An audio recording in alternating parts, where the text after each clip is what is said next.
Hello everyone, and today I'll be reading A Scaramouche Listener by me. So let's get into it. Okay, maybe your idea last night was not the best one, and maybe there was a reason that he hated it so much. He didn't mean to make him so upset, with you at least, but here it was. You had upset him, and now he was sulking, literally. Maybe it was a little bit adorable the way he was shouting and telling you he was going to forbid you from kissing him for 2 days. But it was a little bit unbearable because you loved him, and it was even harder when he was this cute. He was so kissable sometimes. Could you really blame yourself? You had just given him a bite mark. One time. And then he pouts about it for the rest of the evening. And probably for a few little bit more days. It was getting a little bit out of hand. And that's why you were trying your absolute best here to get him to forgive you. But, as you expected, it was not easy, and it was kind of challenging. So, you were trying to come up with a plan. Scaramouche hated sweets, but he loved bitter tea. So maybe you can make him a dark chocolate cake. 98% dark chocolate. So, that's why you were making a cake right now, and trying to make it the best you could. But alas, your plan did not work as you desired. He loved it, but he said a punishment is a punishment, and he could not give in too soon. But it was kind of disappointing. However, he did give you a hug, and as soon as you tried to kiss him, he quickly turned away, telling you you'll have to work harder than that to earn a kiss from him. It was tiring, very tiring, and you almost felt lost, not knowing what to do. But thankfully, it was not that hard with Scaramouche. So you had finally reached a conclusion. The conclusion being that you may or may not just try and be nicer to him. Maybe by giving him tea whenever he wants one, and cuddling him when he needs it. Hopefully that will make the punishment end sooner. But when you tried to get a goodnight kiss from him, he told you no kisses. You were under a no kisses policy for the rest of the week. And it was Wednesday, damn it. Wednesday. He knew you wouldn't be able to keep it up until Friday night. It was a lot. So that's why you held his hands, kissing them softly, and telling him that you wanted just one kiss. One kiss today. And you promised you would do better. If you didn't want hickeys, then you wouldn't give him hickeys. It was just that you didn't know. And it wasn't like he disagreed to it. He was enjoying himself. He just got embarrassed when someone else noticed. He huffed softly, looking at you.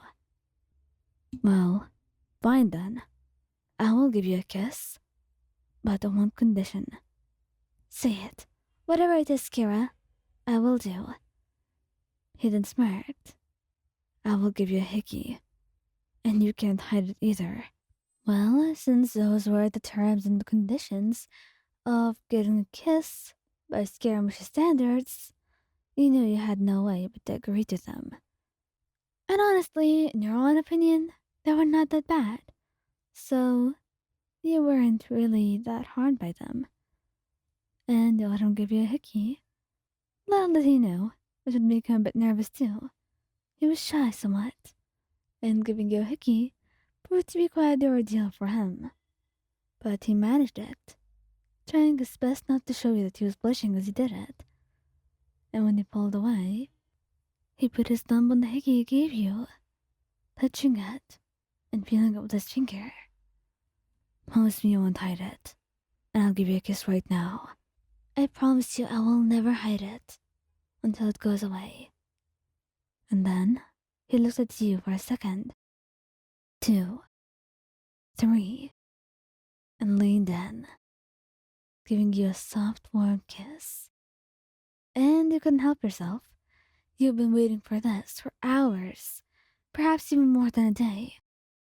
And that's why you wrapped him into your arms, cupping his face in your hands and deepening it, making his eyes go wide in surprise, before he found himself melting into the kiss, blushing brightly, and his hands dangling in your hair.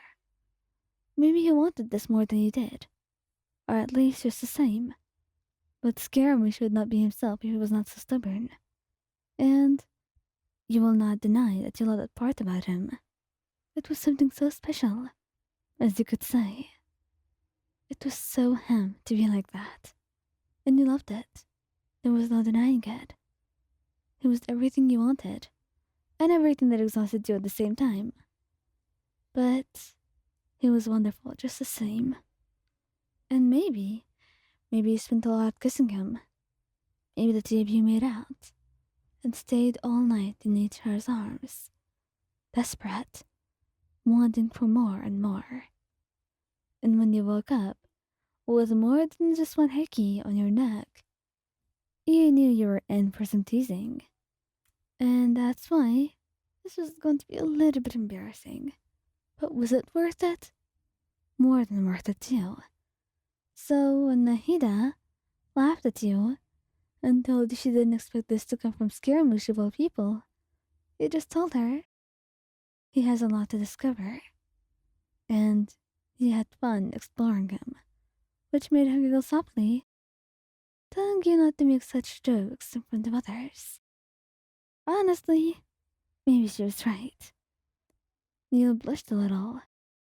She was kind of not used to such show of romance, especially since the scholars kind of forbid intimacy and such in public.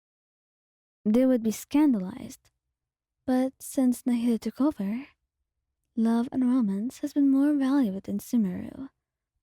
So people tried to regard it as a trivial thing.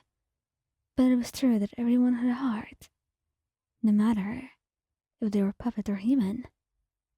Everyone who went through sorrow, happiness, grief, who experienced such painful and lovely emotions, they were human, no doubt about it. And Scaramouche was human, just like you and anyone else. He had a heart, and he knew that because it was the heart that stole yours, and the heart that you loved so deeply more and more every single day.